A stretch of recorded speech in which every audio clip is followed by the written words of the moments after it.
yes, and welcome to City Haps with City Hall and City Slicker. We got Jason Strong in the house with FMC. Good to have you back in the fold here. And also Michael Halley from the 4th Ward here, going to give us an unofficial accounting of what went down at City Hall this week. And great to have you on board, Michael. Good to see you. How you doing today?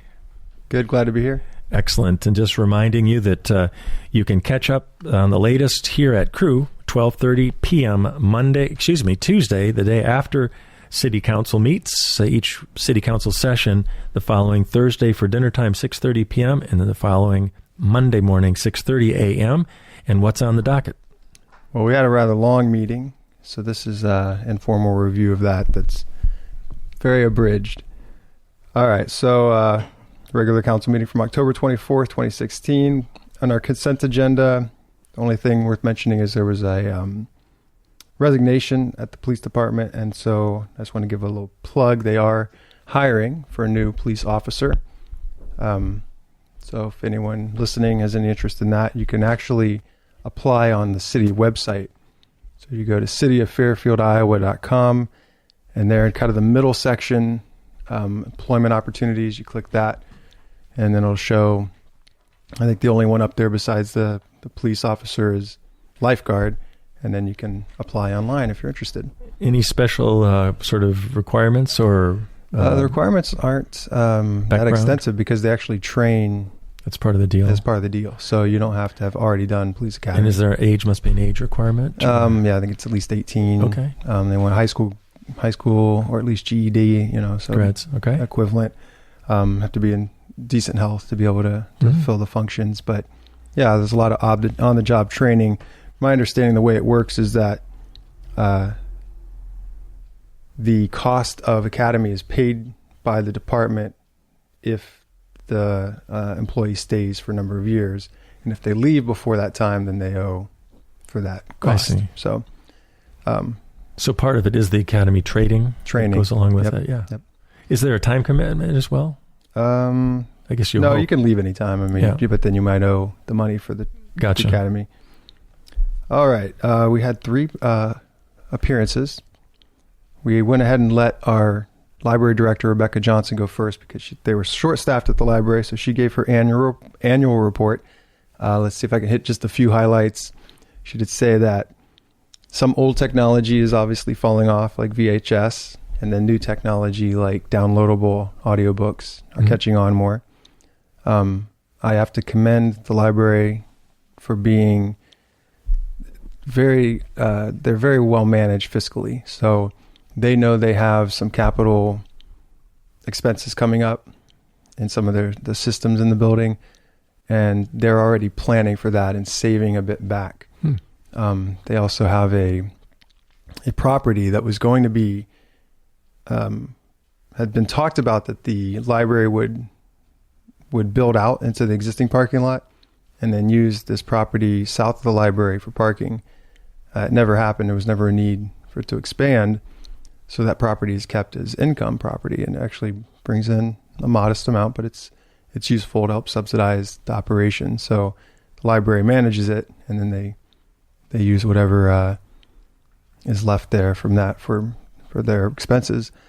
But their programming seemed to be up. Everything seemed to be up in terms of attendance, programming offerings, usage, and so there was some concern about in order to keep expenses down and to support the overall fiscal health of the city, they let a tech employee go. And definitely concerned about how to move forward without having that person there. The director herself ends up doing some of that work, though it's not in her job description. So it was a move that saved some funds, but that's the direction libraries are going in, is they're very technological centered.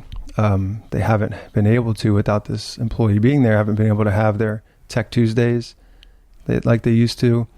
They used to do things like teaching people how to use smartphones and teaching people how to. Yep. And our director of Fairfield Media Center, Jason Strong, has been filling in that gap somewhat with some of the educational. I know that did a how to take pictures on your smartphone workshop. Was that you? One of them, yeah. So we were lucky that there's a that kind of collaboration going on, where one department from the city, the library, and then another, the FMC, can partner up and get things done. But she just, Rebecca Johnson, wanted the council to be aware that it's been a loss for them not to have that. So it's great that they saved some funds, but they lost some services, which that's what we keep talking about. People want lower taxes, and okay, well, we've got to take services off somewhere. So that's an example of one.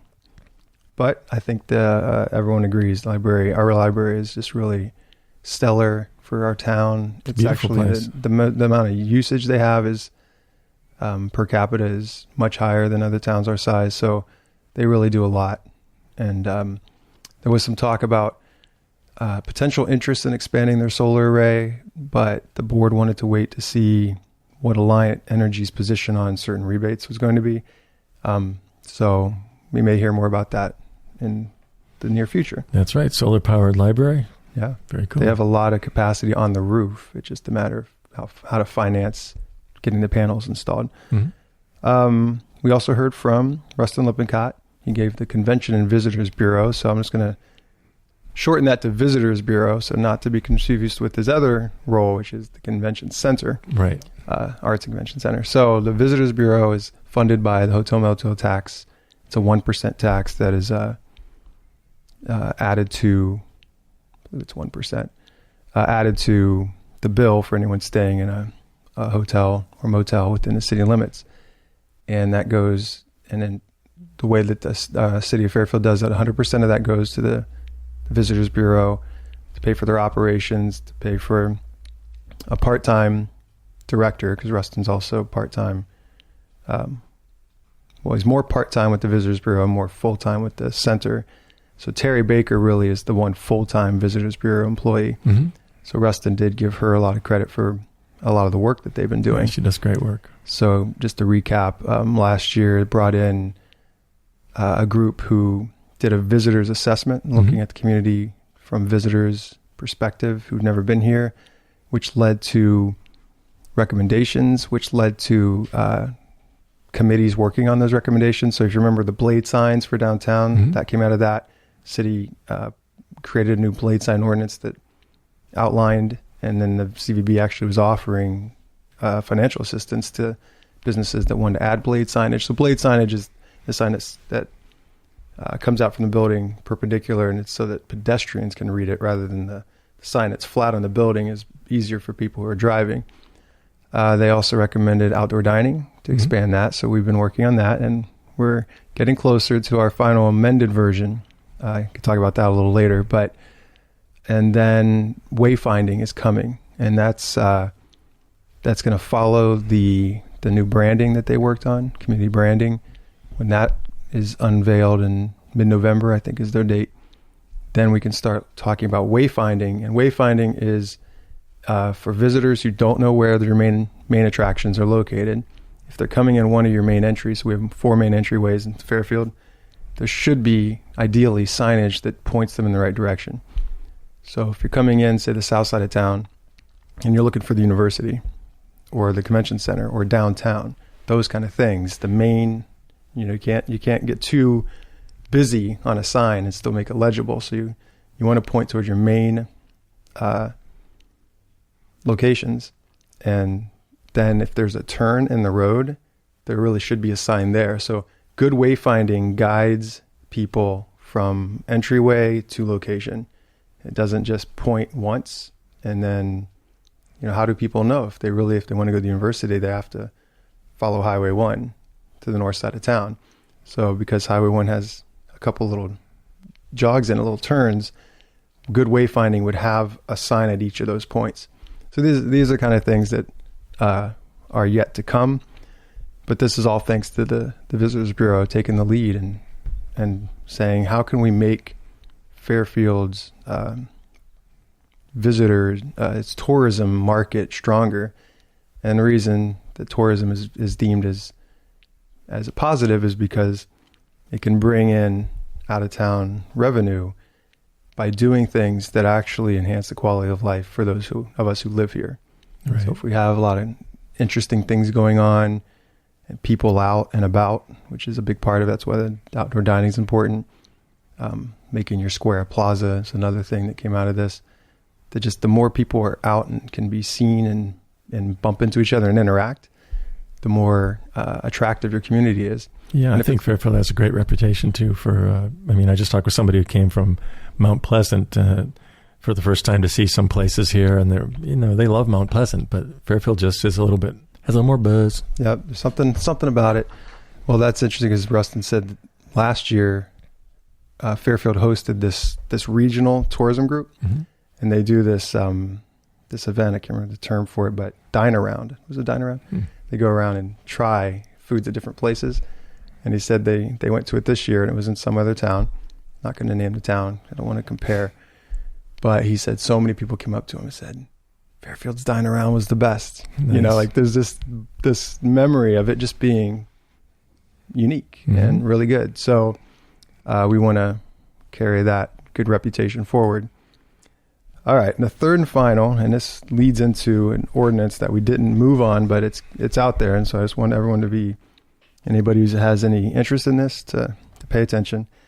The Airbnb is the kind of the specific kind of brand name, but it's really the short-term rental ordinance that Fairfield is trying to get ahead of a bit. Mm-hmm. To back up.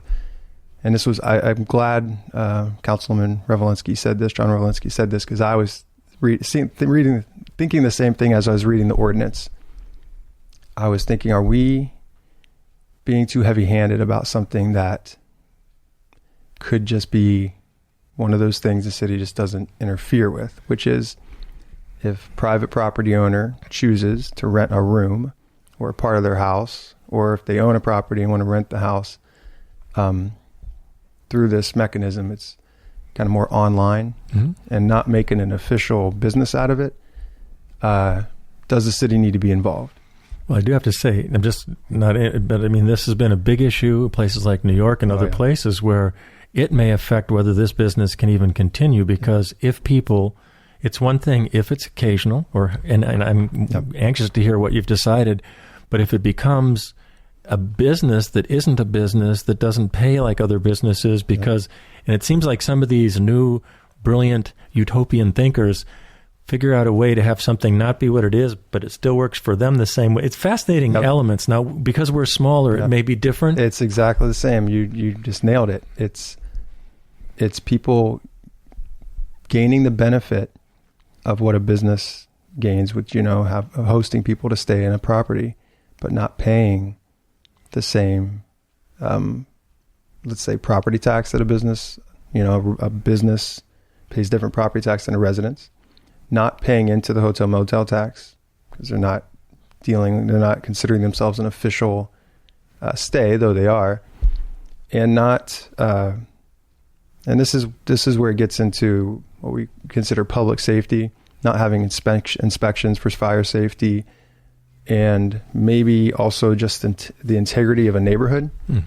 So if I come into town and I'm just passing through, am I concerned if I'm up late making noise and my neighbor's angry at me? Less so than if I live there. And that's the argument people make of that kind of putting a short-term stay or using a residential property for short-term staying and otherwise family-owned, owner-occupied residential neighborhood. Some people just don't think the two fit. And which, of course, doesn't mean everybody who does that, but there may be a propensity for that. That's kind of the concern. And it did come up. A lot of this came up because there was a property on South Main that is in a residential neighborhood that was being used this way, and that's what what the neighbors said. Well, there you go. They said, we don't like this.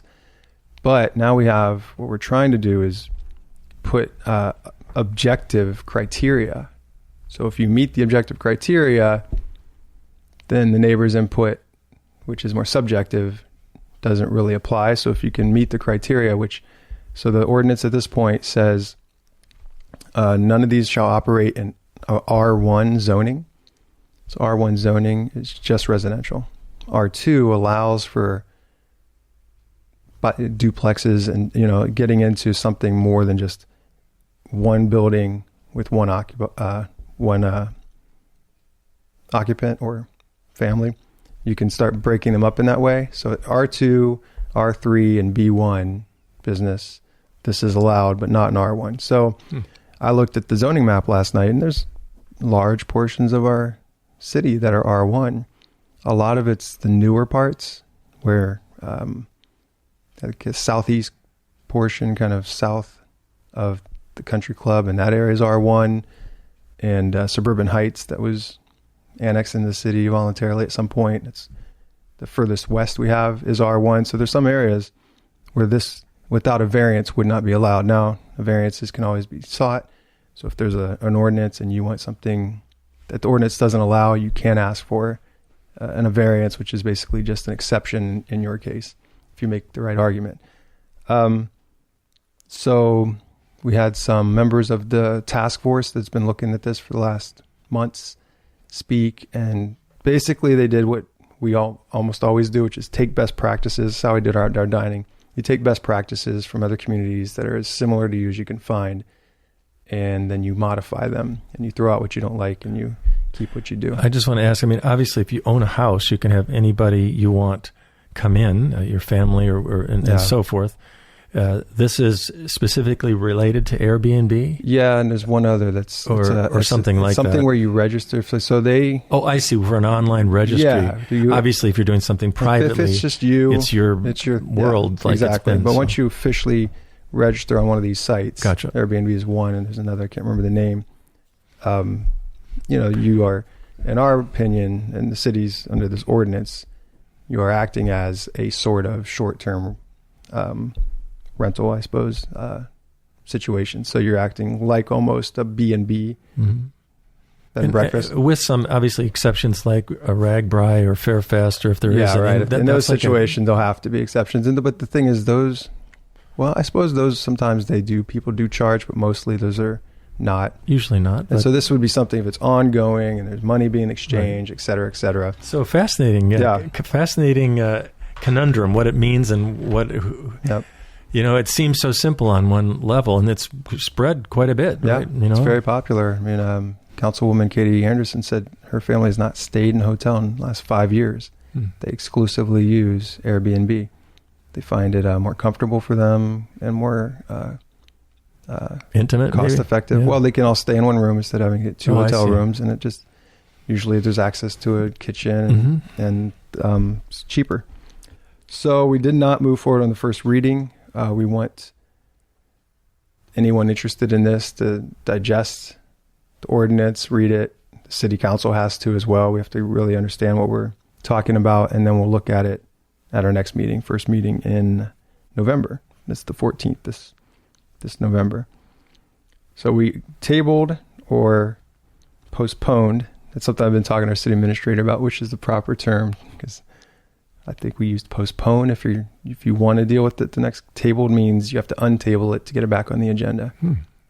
Little nerdy details. Who knew? By the way, you're listening to Michael Halley from the 4th City Council Ward, and I'm James Moore. This is City Business, and you're listening to KRUU-FM, also FMC in the house, and we'll continue. More good stuff. Long session. Yeah, so I'm going to try to hit some main points. Just had a little resolution, a final resolution for the grant funds that'll pay for 44 trees along North Highway 1. So that's like last step the council has to make to procure that. I was hoping to get them planted this fall. It's not looking likely, so we'll get them planted in spring. Well, they can be planted in November, but they'd have to get here. Yeah, I'd have to get everything lined up, and it's you have to get 2 bids and go with the low bid. We'll see. We'll do part of it in fall and part of it in spring, split up the work. All right, remember I mentioned de-annexation of a couple properties. So these properties were added. Okay, at one point they were not separate properties. It was one property that has since, after it was voluntarily annexed, divided into 2, or possibly 3. The way that the city does it is that if we annex a property, there's unspoken agreement that we would then provide the city services to that property within 5 years of that annexation. In this case, the service that we don't provide to them is wastewater. They're using city water. They're part of the contract for trash and recycling pickup.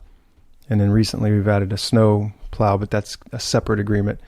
So really the city has not lived up to its side. This was annexed in the 90s. So it's been a while.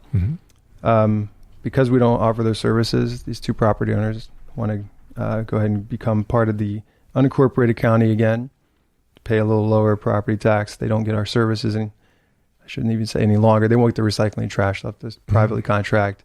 Their water rate will go up 150%. So if you're in a city, you pay a certain rate. If you're using city water, but you're not in a city, you pay more. But to them, it's worth it just to...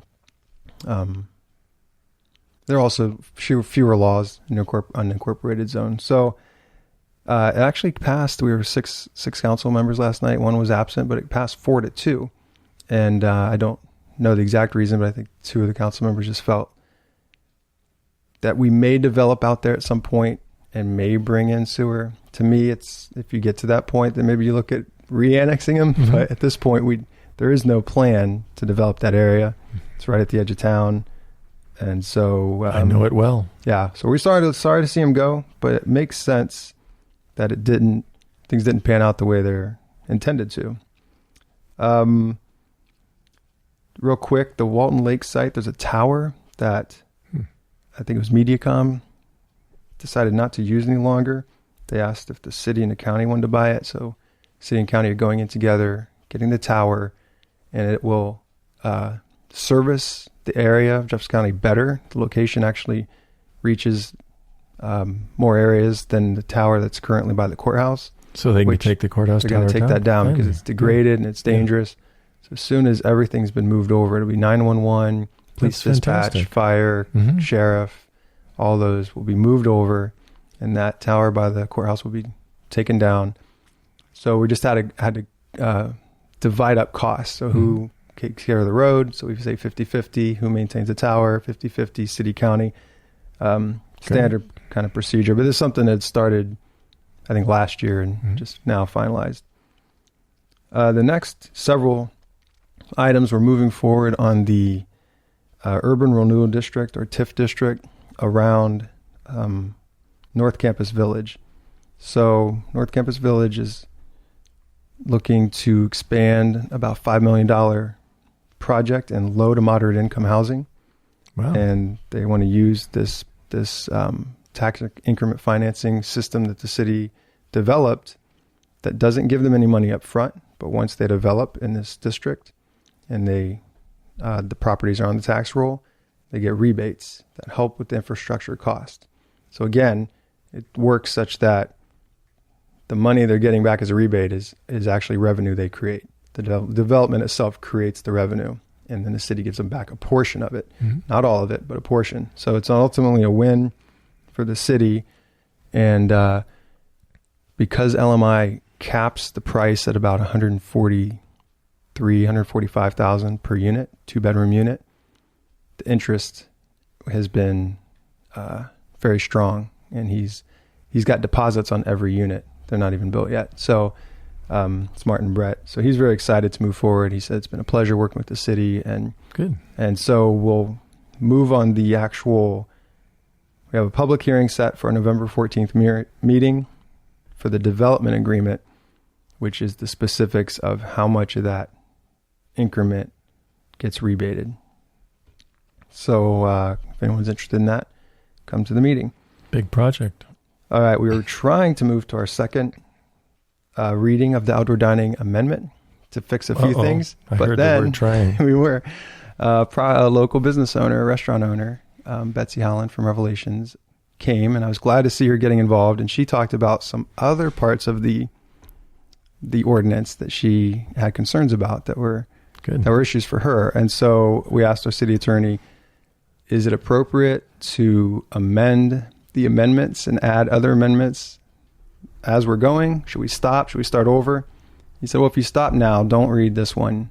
And then the property committee will meet and discuss a couple of the issues that were brought up and see about changing language a little bit. So she brought up good points. Well, the main one, like some things like, are pets allowed inside? No, by state code. So that one we couldn't do anything about. Others, she was worried that the wording was too strong, that the area shall be free from debris and trash at all time. And she's like, well, sometimes, someone leaves and you can't get out and clean it up. And I explained to her, there's the letter of the law and the spirit of the law, and no one is going to take away her license for not keeping it clean 100% of the time. But she felt that the language said that. And so... but just said reasonable, but that's... Yeah, I mean, we can tweak the language or just know that that's not going to cost her permit. The one that's on the table for discussion is, I didn't agree with this, but my two other committee members wanted to make a rule, no alcohol shall be served in the outdoor dining area before 5 p.m. on any given day. Well, Revelations is only open past 5 on one day a week.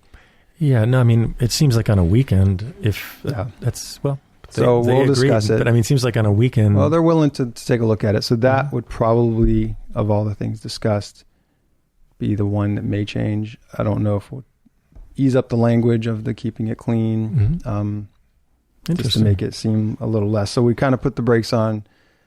I mean, it's fine. This is a good time to do it. It's really getting too cold for outdoor dining, so we have time. Yeah, why not get it just right? Yeah. And I mean, on a weekend, football and all that, it seems like it might be... Might be worth thinking. All right, real quick. But isn't it funny? Every one of these things. Well, if you do that, then it's all the rest. So it's. I'm glad she came now. If she'd come at the night we were doing the third and final reading, or the meeting after that, that would have been kind of late.